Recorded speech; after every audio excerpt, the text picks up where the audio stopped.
What's going on, guys? It's Nick here, back with another video. Today, we're going over everything. All the positions, all the games, I guess, besides Thursday, because we already did that early in the week. Before we start, I apologize if I sound a little bit tired. I was up for 27 straight hours before this, took like a 3-4 hour nap, and then we're back into the content. So a little bit tired, but we're going to get through this video. Same setup as last week, although I'm pulling up the exact injury reports down here instead of having it on the side. So we're just going to look at the injury reports for each game, look at implied totals, look at, what the best matchups are, and then we'll pull up my rankings over here after, of course, we do stat of the day. So the stat of the day for, was it Wednesday? Whenever the video went up, I think it was Wednesday, was over the last 6 weeks, top scoring defense is Dallas Cowboys, who ranked second. Top answer was the Dolphins. It is actually the Chiefs. Bob Coogan first get that right on YouTube and on Twitter. So I think that was actually the first time he got either of those. Today's stat. Over the last 6 weeks, same thing. Points per game. Who is the number one quarterback? All right. So we will start off with Browns at Packers. Average 46-point total, 7.5 points in favor of the Packers. So Browns projected to score less than 20 points. Matchup's fairly neutral. As we talked about last week, you're really only looking at streams. So like for the Colts here, the Colts, third in rush defense DVOA, 14th in yards per carry allowed. That's like a pretty strong run defense. Patriots, 8th in pass defense DVOA, yards per carry allowed. That's pretty good, right? If we're looking at run defense and it's 16th and 9th, I mean, that's like fairly average. Looking at 23rd and 8th for the Browns, like for both of these teams, it's just fairly neutral. I wouldn't say that you're attacking the Browns or the Packers through the air on the ground. Difficult matchup for opposing wide receivers, typically going against the Packers, but overall, fairly neutral matchup defensively. So let's take a look at some of the injuries. Cleveland Browns here. I believe just before I started recording this that Jarvis Landry was activated, so he's going to be able to play. You can see Jarvis Landry down here, pretty low on the projection, but that was because I wasn't sure he was going to play. He's going to move up ahead of Donovan Peoples-Jones. I think Peoples-Jones will move down a little bit.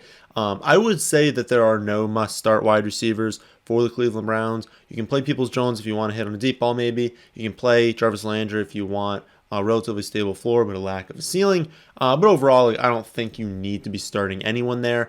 I would say for the Browns, it's Chubb, right? And if we look at the injuries here, Kareem Hunt out, or at least he's not expected to play this week. I don't know if he's been fully declared out, but he's not going to be playing this week. No other major injuries, just because we did see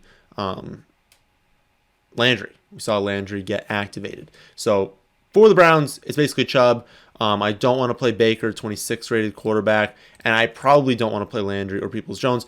For the Packers, it's a very similar story. I don't think we really need to bring up the injuries for that team. MVS is not expected to play, but it's basically the same as always. You're starting Aaron Rodgers, you're starting Devonta Adams, doesn't matter who you have, you're starting them.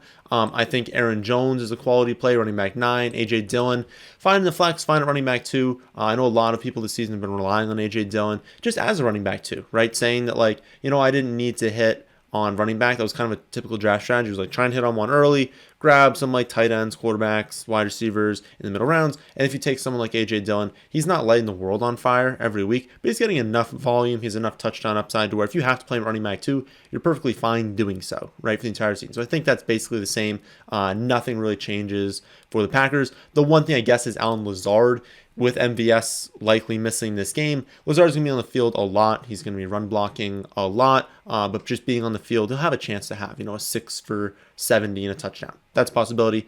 I would say his most likely range is that he finishes in the mid-30s, which is probably not useful for most people, but he is a fine play.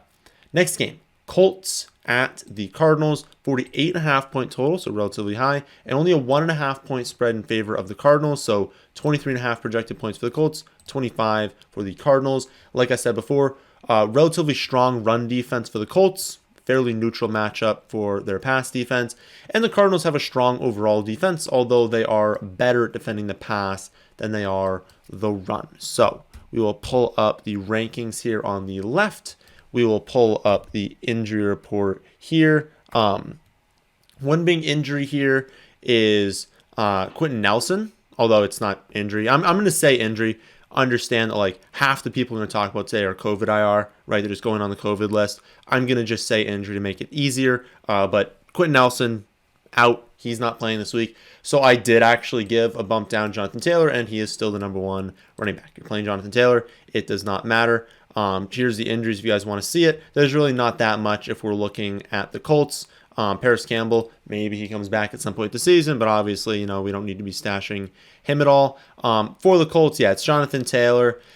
It's Pittman as like a mid-range 2. He is very clearly their top wide receiver. He's the most likely to score a touchdown, the most likely to have, a 10 for 100 touchdown type of day. No one else on the Colts is really getting enough volume to be viable. And then Wentz, fine, but it's not a great spot for him. It's not a spot we expect him to explode in, not a spot we expect the Colts to score 4 touchdowns in, and you probably need that because Jonathan Taylor's going to have one on the ground, and so you need them to score 4 touchdowns for Carson Wentz to be viable. So probably not going to him. For the Cardinals, I don't really think I need to bring up the injury report if we're being honest. Hopkins is out. Rondale Moore's on the injury report. We'll just see if he plays or not. I don't have a real lean. I think he's going to play, but it doesn't have a massive impact. He doesn't have enough volume anyways for if he's in or out. It's really not going to change anything. I think you're playing Kirk as like a wide receiver too, especially with Hopkins out. He's their top receiver. He also plays a lot in the slot, and the Colts are susceptible more to giving up production in the middle of the field than they are on the outside. That's a benefit for Christian Kirk and a downgrade to AJ Green, so Kirk over Green. And then it's the same thing. James Conner is slightly more valuable than Chase Edmonds because he's more likely to score a touchdown. But we've seen while Edmonds is healthy, James Conner is not a featured back. He is going to have a very, very low floor. He doesn't score a touchdown. And so he's a low-end running back too, but someone you can absolutely still play even in this brutal matchup because of that touchdown upside.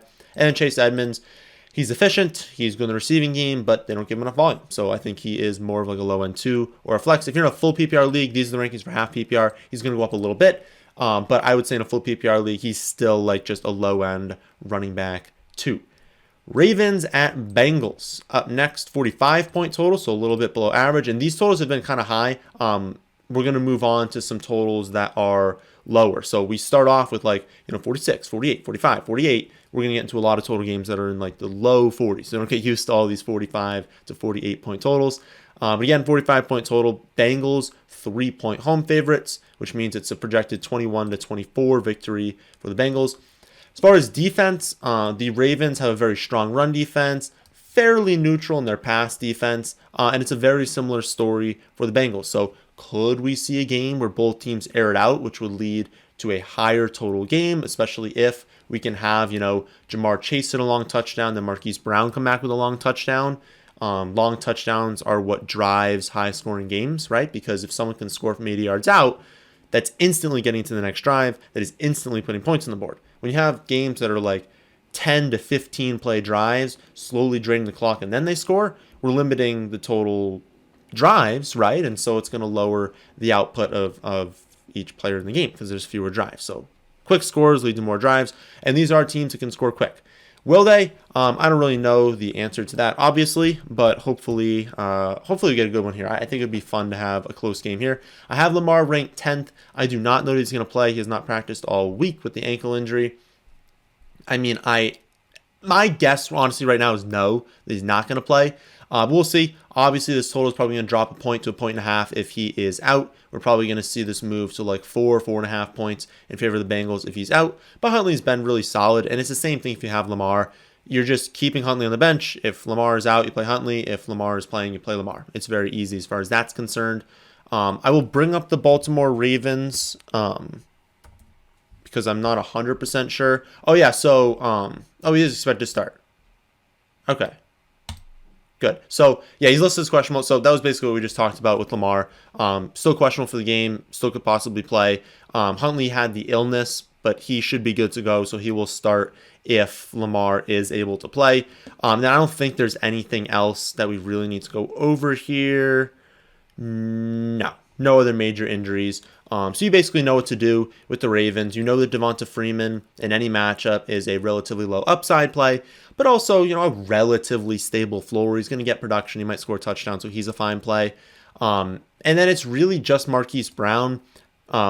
Bateman will have, of course, you're playing Mark Andrews. But then for wide receivers, like Bateman will have his games. He's very talented. I think moving forward, like into next year, the year after, there's a world where Bateman is more valuable than Marquise Brown, but that world is not the one we live in right now. Right now, Bateman is still too low volume to be worthy of a play, especially in the fantasy semifinals. And then for the Bengals, no real big injuries there. You're playing Joe Burrow as like a low-end quarterback 1. I don't think he's a must start. Again, quarterback 11 for me. Jamar Chase, I still think is a wide receiver 1. He has had much lower production in the second half of the season than the first half, but that's just because teams are trying to like sell out to stop him. It's been reported that they will not double team Jamar Chase, but they're still going to focus production or focus like their defensive coverage towards Chase, right? But I still think he's a wide receiver 1. I think you're playing him if you have him. And then it kind of trickles down. T. Higgins, also like a low-end 1 to a high-end 2. And then Tyler Boyd, I personally would not play. You guys know my stance on him. He's just not going to see enough volume, doesn't see enough targets downfield or in the red zone to really be someone that I want to be starting. You're basically getting lucky if he hits value for you. And then Uzoma, tight end 16, that's not super appealing to me. So I think that's good enough for this game. Rams at Vikings up next, another higher total game, 48.5. So a 26 to 22.5 projected game in favor of the Rams, putting them at 3.5-point road favorites. Rams, really strong run defense, 4th in rush defense CVO, 6th in yards per carry allowed, 7th pass defense CVOA, 16th yards per pass attempt allowed. They're just a good defense, right? They're not a top 5 defense, but they are a very, very solid defense that you just don't want your players going against. And the Vikings are a good matchup, both on the ground and through the air, so we should see the Rams find success in this game. We'll just pull up, not the Chargers, but the Rams here. Cam Akers, that was, I think, the only thing we had to go over. Yeah, that's the only real injury news there. He's designated to return, which means that he's got 3 weeks to be activated. You're not getting him in fantasy because like he's probably not going to play this week, and then you're obviously not playing him next week. Like he's not going to go out there and have 20 touches. But could we see a spot in the actual NFL playoffs where Cam Akers returns and he has 10 carries in the game? I think that is absolutely possible. Likely? I don't know that it's likely. I think he's going to mix in the playoffs. I think he's their best running back, but coming off, a major injury in the Achilles. Like people don't usually return this quickly, and so they're not just going to throw him out there for 20 touches, right? Maybe if they got to like the Super Bowl or something, we could see something happen because you just want to win. You just want to throw your players out there, but I'm not thinking he's going to be featured at any point this season. For the Rams, obviously start Cooper Kupp. He is having a dominant season. He is probably going to set the record for receiving yards and receptions, though obviously it helps that we have the extra game this season. He's probably going to set the record there. You're playing him in any matchup, especially against the Vikings. They give up a ton of production, especially wide receivers. He is the number 1 wide receiver this week. Stafford, I think you're playing as like a mid to low end quarterback 1. And then after that, I have Sony Michel now ranked ahead of Darrell Henderson. He's looked really good. They're giving him plenty of production on near the goal line. They're giving him production in the receiving game. He just looks good. And right now, he looks better than Henderson. And so I think they're going to use them like 50-50. But Sony's been the guy they've been giving more work to, so I have him ranked higher. But both of them, neither needs to be played, right? I think you can play Sony as a low end 2. You can play Henderson in the flex. If you wanted to bench both, I'm totally fine with that. Just know that, they are favorites. This is a good matchup as far as both the ground game and the passing game. And so they should be winning. They should be efficient. So a good spot for those guys. And then obviously, if you're looking at the other side, Dalvin Cook, I'm not going to pull up the injury report for them, but it's Thielen is questionable. I would say doubtful, but we'll call him questionable. I don't think he's playing, but we'll know obviously on Sunday morning. We'll probably know Saturday night. And then Justin Jefferson obviously start. Dalvin Cook also placed on the COVID list, so we're going to have Alexander Mattison as a featured running back. This might go up. He might move up to a projection closer to 16, but we will see. Regardless, if you have Alexander Mattison, you are playing Alexander Mattison. The only other people I haven't gone really over, tight ends, I don't really want to go there. It's not a fantastic spot for any of the tight ends. Kirk Cousins, fine as a streaming option. The Vikings always playing close games, and obviously having Dalvin Cook out is going to increase the chance that Cousins airs it out. You would like Thielen to come back if you're going to play Cousins, but he doesn't need to. Cousins can still play well without Thielen. And then it's Odell and Van Jefferson as like the wide receivers 28 and 30. They're both fine, but understand that they can score 30 points as a team, and neither of these guys can do all that much. So they're good upside plays. They are quality plays in the flex if you need to go there. But in like a 8 and 10 team league, you probably don't need to. 14 team league, you can probably start looking at it. 12 team league, it's like fine. I would say that both of them are fine in the flex on a 12 team league. I'm not excited if I'm doing that. Good game between the Bills and the Patriots. We've got a low 43.5 point total, but it should be a close game. Right now, Patriots are 2-point home favorites. That line has moved, I believe, only like a half a point. I think it was 2.5 points in favor of the Patriots over the Bills. This is going to be a defensive game, especially in the passing game. Buffalo, second pass defense DVOA, first in yards per attempts allowed. Patriots, third in both those stats. You're going to have to run the ball. Both these teams are very, very good in pass defense. Obviously, you're going to give the edge to the home team. That's just like how it works. But both these teams are good in the pass game. Because of that, not much is appealing in this spot. Like, obviously, like if you have Josh Allen, you're playing him. I don't really see a case for playing anyone else. Just understand that he could score 10. Like, this is one of the weeks we could do that. I would say it's unlikely because even in the games where he gets shut down in the passing attack, he is still mobile enough to have like 40 and a touchdown on the ground, which is already 10 points right there, right? So we could still see a spot where he hits his floor, but even in a game where he plays awful, it probably means that they're trailing and that they're aggressive late, they're playing fast late, and he's still going to get there, right? He's still going to score some points. So I think Josh Allen is totally fine. You're definitely playing Diggs, especially with, I'll bring up the injury report here, but we've got, whatever. We've got some COVID situations. So Gabriel Davis is out this week. Cole Beasley is out this week. And so they are going to rely on Stephon Diggs. And they're lucky they get Emmanuel Sanders back. I think I'm going to bump the projection on Emmanuel Sanders, probably get him into like the 40s, maybe the low 40s. But still, again, a very difficult spot against the Patriots. And Emmanuel Sanders has not like looked good this season. So it's really just Diggs and no one else in the passing game for me. And I honestly don't even want to go to the running backs. It's going to be a split. Singletary's been getting more of the work, but they're still going to mix in other guys. And if they fall behind, Singletary can get there with receptions, but he's unlikely to be like super efficient in the running game. So I think Singletary is who you're using as a low end two to a flex play if you need to, but I hope that you don't need to. For the Patriots, it's honestly like no one. I think Harris and Stevenson are going to split. They're not going to go as run heavy as they did in the last game in this matchup just because there was like a mega win game, right? They're going to throw the ball more in this game.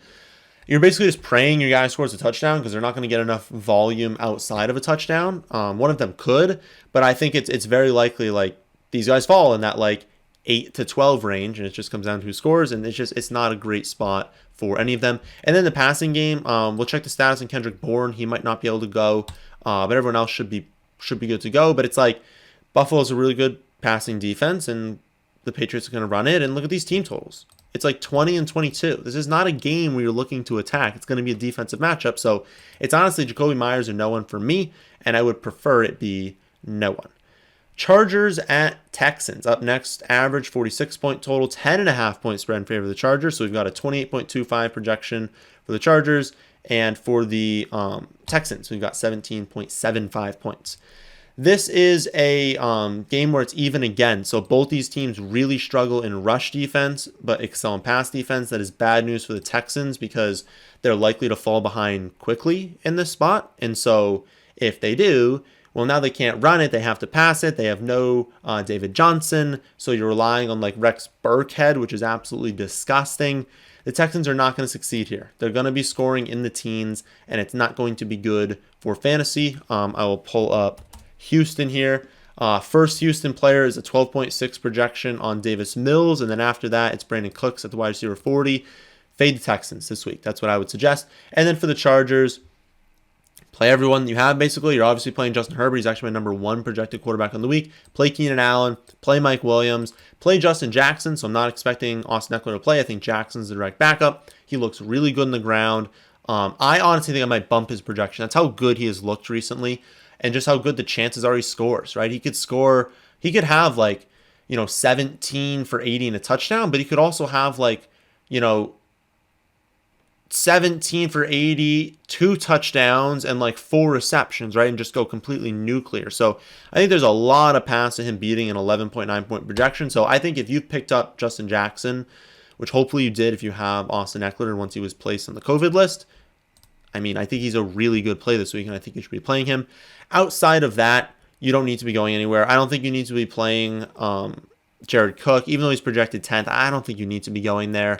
I don't think you need to be playing like Nico Collins ancillary on the Houston Texans. I don't think you need to be playing Joshua Cowley.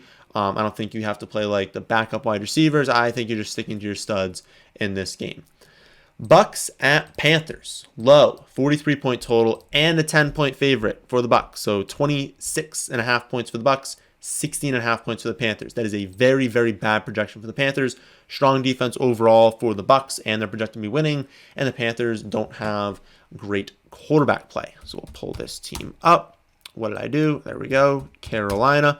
For the Bucks, I will pull them up here.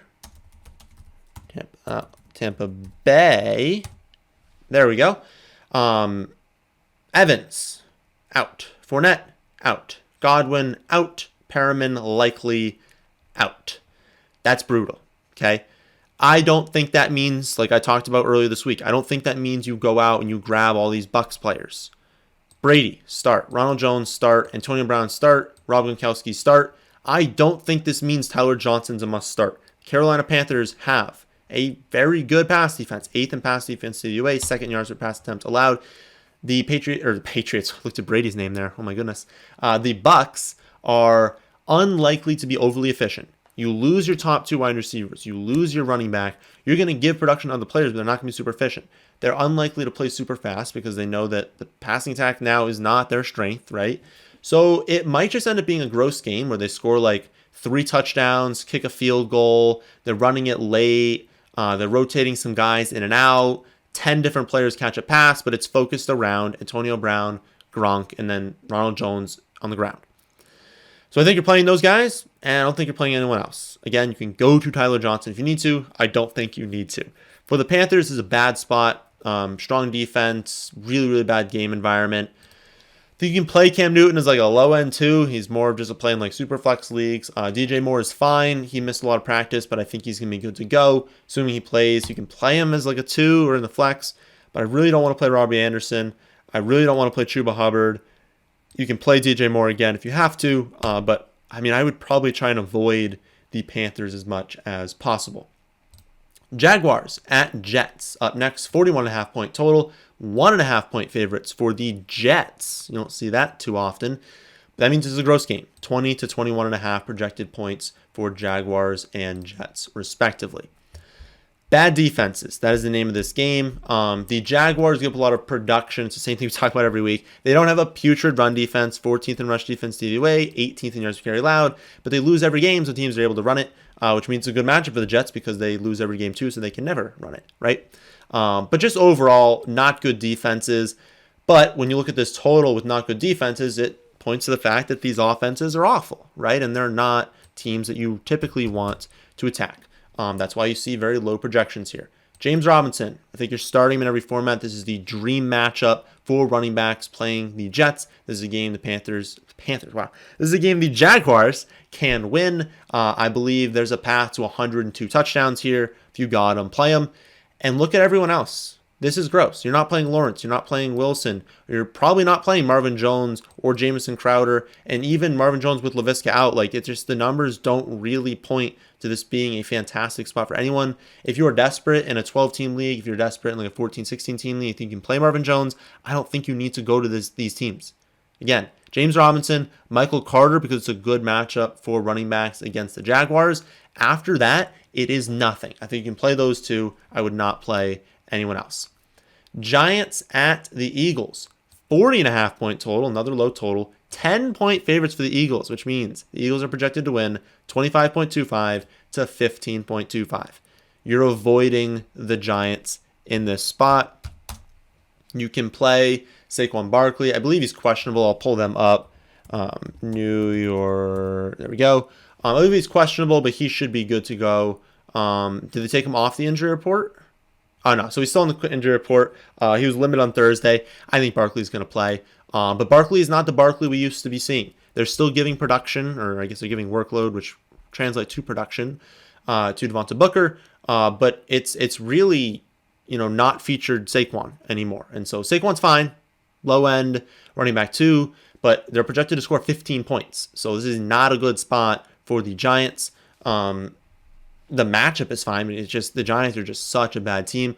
So you can play Saquon. You can play Kenny Galladay if you're super desperate, but it would really just be Saquon for me. For the Eagles, it's just their core players. Jalen Hurts, Miles Sanders, Dallas Goedert, and then Devonta Smith is like a low-end flex play. Sanders missed practice all week, but then he wasn't listed on the injury report, which is odd. Maybe they just like forgot to list him and he's like going to be declared out, in which case you're playing Jordan Howard. But I mean, as of right now, he's not on the injury report, which is just weird after missing practice all week. So situation to monitor for that. Maybe we see Miles Sanders miss. But I think if he's not on the injury report, he's going to play. And so low end 2 for him, not playing Jordan Howard. And then again, if Sanders is out, you're playing Jordan Howard. Lions at the Falcons up next. 42.5 point total, 6.5 point favorites for the Falcons. Think it's a little aggressive, but Jared Goff's not going to play, so I guess that's part of the reason. Again, I don't think the Falcons are a great team. That's why the total is low. And bad defenses all around. So this is a good matchup for everyone, but low team total. So gross game, but good matchups. For the Lions, I haven't moved Jared Goff out. He's been declared out very recently, but he's not going to play, but it's irrelevant. You weren't playing him, and honestly, you're just not playing Detroit players. Besides maybe Amon-Ra St. Brown, you can play him as like a low-end 2.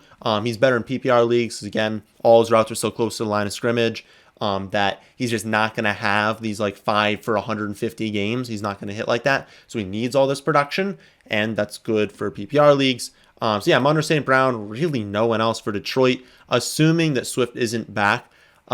It's looking like he can return, but we're going to find out Saturday and Sunday. If Swift is back, I think you're playing him. But if he's not back, it's going to be a split between like Craig Reynolds and probably Jamal Williams. I haven't moved him in. Again, I just need to see. I don't 100% know who's going to be playing for this backfield for Detroit. And so once that's like official, I'll do it in the rankings. Really hope we don't get a situation where it's like Swift, Jamal, and Craig all get work. That'd be gross, but I think we're going to get some sort of Scheffner report, Scheffner tweet that says something on Saturday night. And if that's the indication, I'm playing no one. So I said Swift is the guy you'd be playing, but if that's the indication, all those guys are going to be active and all going to be used, I'm not playing anyone besides Amon-Ra St. Brown.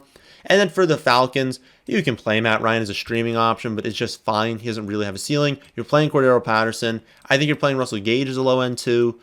And then no one else, or Pitts, obviously. You like play Pitts every week, but no one else really stands out for this game. Again, it's a good matchup against the Lions, but it's not like a great game environment as a whole. Not a game we expect to be a shootout, and so it's just a fine environment overall.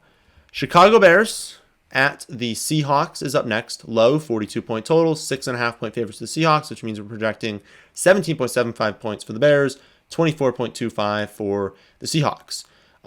Overall matchups, fairly neutral. I would say neither of these teams are elite defenses. Seahawks are actually a good matchup for opposing running backs, opposing wide receivers, so the Bears could find some success here. Unfortunately, we're not going to see Dalton. We're not going to see Fields. I believe Nick Foles is going to be the starting quarterback. I haven't put him in yet, but like you're not playing Nick Foles, so it's kind of irrelevant.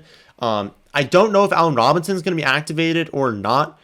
This could be a good thing for Allen Robinson, but we're going to have to see if he is activated. If not, it's a better spot for Darnell Mooney. He's like a 2 to a flex play, assuming Allen Robinson is not activated. If he is activated, he bumps down closer to like the wide receiver 30. I think it's the same thing as normal. You're playing Lockett, you're playing Metcalf. I just can't find myself sitting these guys. Each has a really high ceiling. And this is a good spot, right? We don't have that many games where the Seahawks are good favorites. And then Penny is the running back you'd want, but as we saw last week, like the floor is low. And I believe he scored the touchdown, but the floor is very low for Rashad Penny. So he's fine, low end 2. Don't think you need to go there in 8 or 10 team leagues. Steelers at Chiefs up next, 45-point total, 8.5 point home favorites for the Chiefs. For KC, I will pull up Kansas City there. We don't know yet, but it's looking likely that we're not going to have Tyreek Hill. We're not going to have Travis Kelce. That is a problem for a lot of teams out there. I right now have both them projected to like maybe play because they can test out now, but I don't think it's going to happen. And so I think we're going to get, sets of like Byron Pringle and Mecole Hardman out there for Kansas City. in, a matchup that's not fantastic for passing. So maybe we see them lean more heavily on Clyde Edwards-Helaire because, you saw Dalvin Cook rip apart the Steelers defense. Steelers do not have a strong run defense. So we could see Clyde have a good game. We could see Darrell Williams. Maybe just rotate those guys back and forth. And they have a lot of production. So I think both of those guys can be played. But if Tyreek Hill is out, if Travis Kelce is out, you can play Byron Pringle. You can play Mecole Hardman. They're not smash plays, though. They're probably going to move into like the 30s. And there are a lot of teams who, even if you're struggling at wide receiver, you can find, 2 to 3 wide receivers that are ranking inside of the top 30, especially if you made it to the semifinals. So I don't think those guys become must plays. And then for the Steelers, you're starting Najee Harris, you're starting Deontay Johnson, and that's kind of it. You can play Chase Claypool. I said that right, Chase Claypool. You can play him, especially if Pat is going to miss. I don't know the final status of Fairmouth right now. I don't think he's going to end up playing. But yeah, it's really just Najee Harris and Deontay Johnson. I don't think you need to be going to Claypool this week. It's just not a fantastic spot. Next up, Broncos at Raiders, low 41-point total. Basically a pick 'em right now. We're projecting like 20.5 points for each team. Should be a very, very close game. Relatively neutral matchups overall. I wouldn't say that there's one particular area that you have to attack for the Broncos or for the Raiders. Did I put the R in? I did not. Okay. I don't think that, what's his name? Darren Waller. I don't think that Darren Waller is going to end up playing in this game, which means that we're going to get even more Hunter Renfrow action. I think I'm going to bump up his projection closer to like the wide receiver, like 14. I think he's like a high to mid-range wide receiver 2. I think if you have Hunter Renfrow, you're playing him. And then I wouldn't play most receivers in this game. So you're playing Renfrow. Probably wouldn't play Judy. Wouldn't play Sutton because, again, we're going to have Drew Lock at quarterback, so we don't know what's going to happen there. So wouldn't play Judy, wouldn't play Sutton, wouldn't play Tim Patrick. I'm not playing Zay Jones, and I'm not playing Brian Edwards. So it's really just Hunter Renfrow. And I probably would avoid Foster Moreau for the most part. You can play Albert O in a super deep league, but he doesn't get enough production. And then Noah Fant is fine, but Albert O is taking his production. So it's really just Hunter Renfrow if we're looking at that game. But then for the running backs, like you're playing Josh Jacobs, I think you're playing Javonte Williams, and you're playing Melvin Gordon. I think if you have all those running backs, you're finding a way to get them into your lineup, even if it's as a 2, even if it's in the flex. I think all of them are in decent spots. Worst spot for Josh Jacobs, but he should have receptions, and he should get the most touches of this group. And so I think you're playing all 3 of those guys. Football team at the Cowboys. I believe, yes, this is a Sunday night game. Football team at Cowboys again. 47-point total, 10 points in favor of the Cowboys. For the football team, not a good spot. Not a good spot for the football team. The Cowboys do have a very strong overall defense, and no one is set up that well. We're going to have Diggs going on McLaurin, so that's not a great matchup for McLaurin. We saw him fail the last time this happened, and that was at home. Now this game is at Dallas. They don't have any other wide receivers we want. They don't have any other tight ends that we want.